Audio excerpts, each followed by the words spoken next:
sure wish I had this when I was younger, but one local school is using a garden full of vegetables, fruits, and flowers. It's not only a fun and educational activity for the students, but they say it has many other benefits. That's right. And to tell us more about Tucson Country Day School's Victory Garden are Adam Weatherford and third grader Peter McDougall and fifth grader Honor Allen. Welcome to all three of you this morning. Hi. This is super exciting. I love everything that you brought. And now, are these things that are actually right from the Victory Garden, Adam? Those are plants that we are, those are sample plants of things that we are growing. They're all cold hardy plants. They're all on the ground. These are seedlings and, that we can then have for our plant sales. So they're the things that are be able to survive during this time of year. So then tell us more about the actual garden on the school property and how kids are kind of involved in it. Okay, well, they're involved every step of the way. From an after-school program to during the day, different classrooms will come out probably every 30 minutes or so, once a week, depending on their own personal classroom schedule. We try to incorporate as much of the classroom curriculum, the Common Core, whatever's happening in the classroom, and then transform it into activities that they actually can get their hands on and dirty. And everything's recorded and charted and organized. For us to move forward with educational stuff in the space. So what do you really think the kids are gaining or the benefit they're getting from doing this? I mean, besides being able to wrap their brains around 3 different ways to multiply the same equation, they actually can look at a plot of land and say, I can use this same space in the same way to figure out that math problem. But there's this idea that there's nature deficiency disorder is a term that's been thrown around out there, where students of this age don't have the ability or the means to get out into space and to create that natural learning environment for themselves, that natural drive to find answers and questions. And this is one of the ways that the school has been able to incorporate that into their life, where they can go out there and say, why is that frog on that plant, or why is that bird over there? And it kind of gives us a way to ignite that natural curiosity. Well, I think this is absolutely brilliant and something that I would want my kids to get to do. Now, Peter, you have gotten to take advantage of the Victory Garden and even gotten to take lessons in the garden. What is that like? What's your favorite part about it? Well, I always like to dig and get dirty and do like these little mini projects.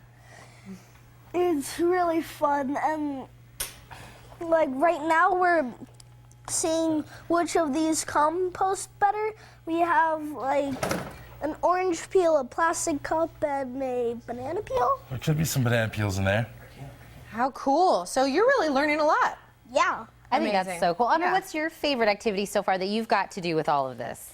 I really like doing the flower place. I like to do the arches with the rocks, and I like to learn about how all the plants grow. So lots of different things that we're learning in the garden. Adam, give us another example of maybe a lesson you would teach. One that is most popular is when I think 4th grade does Native American studies. We incorporate some of their actual practices of getting nutrients back inside the soil. One would be using, I'm from South Carolina and grew up on oysters, so every year I go back home, I bring those shells back and then we have them in the garden. But then part of the hands-on activity is then grinding those shells to get the calcium back inside the soil. Then we also use the 3 Sisters method of growing corn, squash, and beans. We talk about some of the the nitrogen cycles that happen scientifically through the plants, but then we talk about the actual logical reasons why the plants work well together.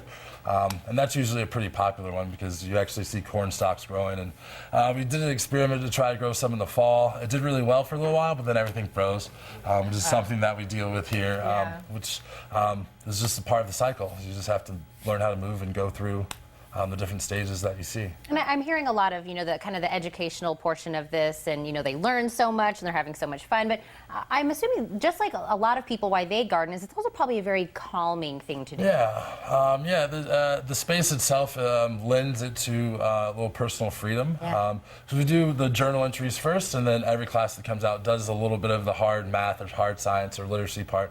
And then we have about a good 15 minutes to 20 minutes to do whatever projects. which is watering, weeding, chopping up compost.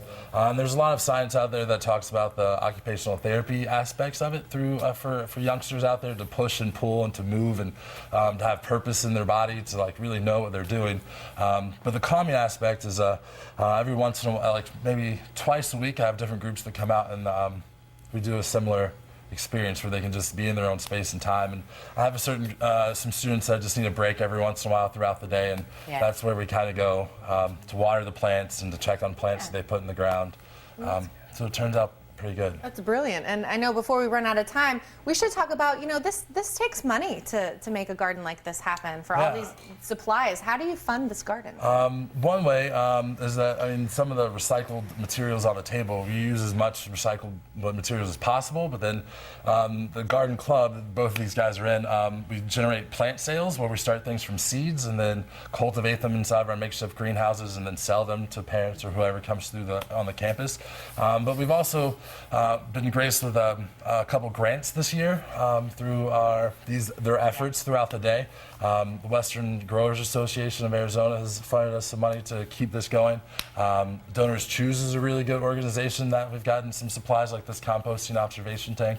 There's a lot of people out there that appreciate what's going on, and I also appreciate the ability to make it happen. Well, that's great. Really quick, you two, thumbs up for this? We like the garden? Yeah, thumbs up. Thank you all three for coming in today. Thank you. Now, open enrollment for the 2016-2017 school year at Tucson Country Day School begins February 1st, and you can attend an open house on March 8th from 5 p.m. to 6:30 p.m. They are located at 9239 East Wrightstown Road. For more information, you can call 296-0883 or log on to tcdcharterschool.com.